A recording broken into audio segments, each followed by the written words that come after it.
सासू माँ, आपने कभी ये सोचा है कि मैं आपकी बहू ना होकर किसी और की बहू होती तो अच्छा होता? पहले तू बता, तूने कभी ये सोचा है कि मैं अगर तेरी सास ना होती, किसी और की सास होती तो अच्छा होता?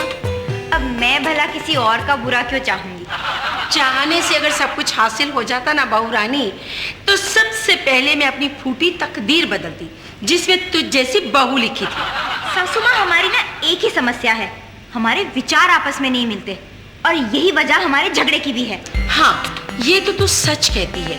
हमारे विचार कभी आपस में नहीं मिले, हमारी राय कभी एक नहीं हुई, हमने कभी कोई ऐसी बात नहीं की जो एक हो। नहीं सासू माँ, एक बार तो ऐसी बात हुई है कि हम दोनों ने एक ही साथ बात करी थी। ऐसा हो ही नहीं सकता।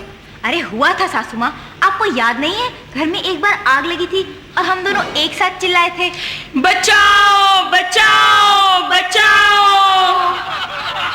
सासू माँ, आज आपकी वजह से मैं बहुत ही इंसल्टेड फील कर रही हूँ। ये सब कह करके तू मेरी इंसल्ट कर रही है बहू, फिर तो मुझे भी बहुत हो रहा है। आज के बाद मैं आपके साथ बस में कभी भी नहीं जाऊंगी, आपने ये ठीक नहीं किया।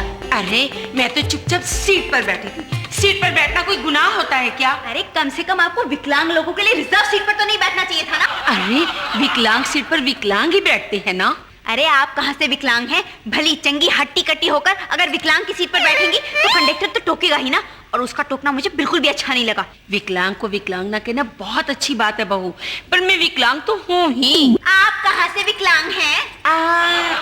ये देख, मेरा कोने वाला दांत टूटा है ना, और विकलांग उसे कहते हैं जिसके शरीर का कोई अंग टूटा हुआ हो। मेरा दांत टूटा हुआ है ना।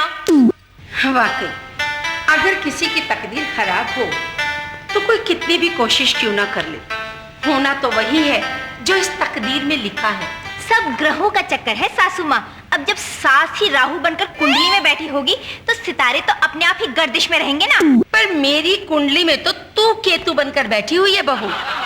मेरे तो सितारे शुरू से ही खराब है। जब मैं बहू बनकर इस घर में आई तो मेरी सास मेरी कुंडली में शनि की तरह टेढ़ी नजर से देखती थी, और अब जबकि मैं सास हूं तो मेरी बहू केतु बनकर मुझे चोट पहुंचाने का कोई मौका नहीं चूकती। मैंने भी अपने माँ बाप से कहा था, जिस लड़के से मेरी शादी हो रही है ना, उससे मेरी कुंडली मिलाने की कोई जरूरत नहीं है। हाँ, मेरी होने वाली सास से मेरी कुंडली जरूर मिला लेना।